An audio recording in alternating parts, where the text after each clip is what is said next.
Mitch, I know it's early, but you look at this whole experience, beating Oklahoma City in 7 games, hard-fought series with the Knicks.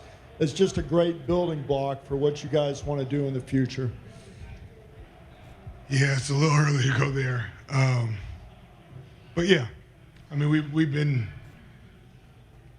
blood, sweat, and tears for 9 months, basically, and it's over. And so there'll be plenty of time for reflection. But yeah, on the surface level, I don't think anybody other than the people in that room expected us to be here. So there was a lot of good in that, and there's a lot of pain in what would just happened, and both things can be true. Third row.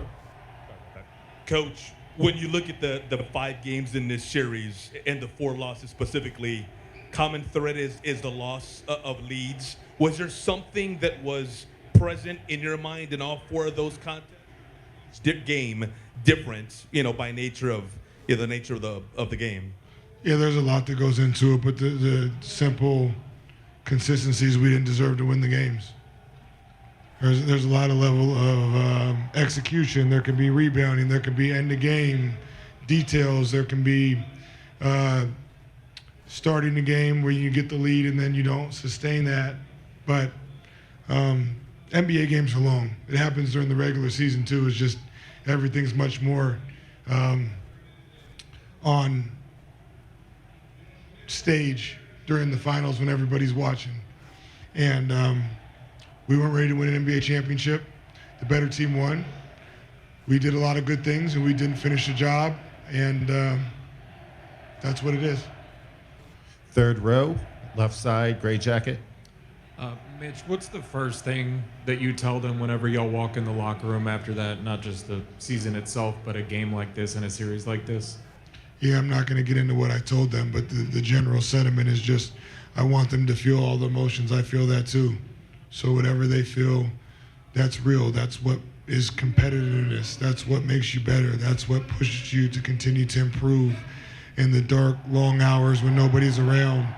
And we improved a whole lot this year, and we still have a lot now, more motivation to continue to get better. Front row, right side, black jacket. Yeah, Coach, as you guys, I guess, begin to process these emotions over the next few days, what do you make of just the season that Dylan Harper has had and the way he's impacted you guys on both ends of the floor as a rookie? I mean, is it hard to believe he's only 20 years old? I just am really proud of him and Carter just because they're both rookies. So I'm going to take the opportunity to just the way that they trusted the program and allowed us to educate them on corporate knowledge and what it meant to be a professional basketball player and one for the San Antonio Spurs. And they did that appropriately, and then we saw their talent, and they're playing in the NBA Finals and guarding MVPs and Anthony Edwards and et cetera, so very proud of them. Coach, Front row center. Coach, Jalen Brunson scored 45 points. What do you wish your team had done differently defensively against him? Make him score less points.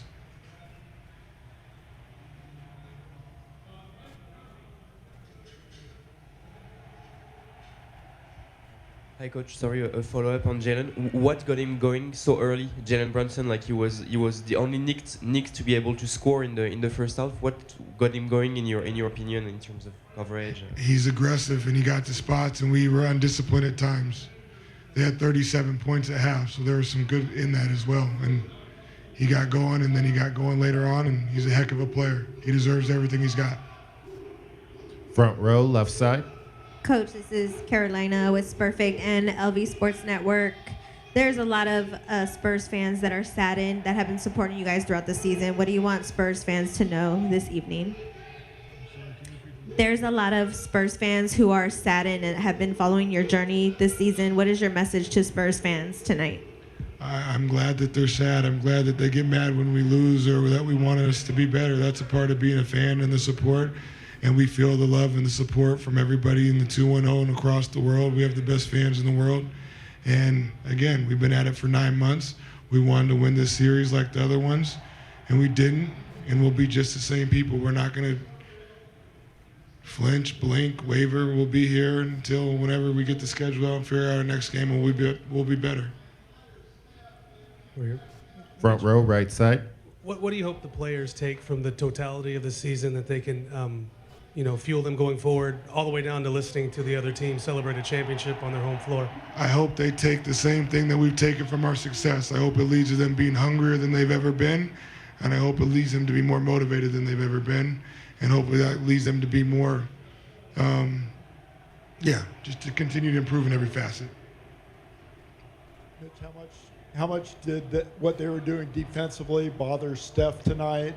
And was De'Aaron feeling some of the after effects from Game 6 in your mind?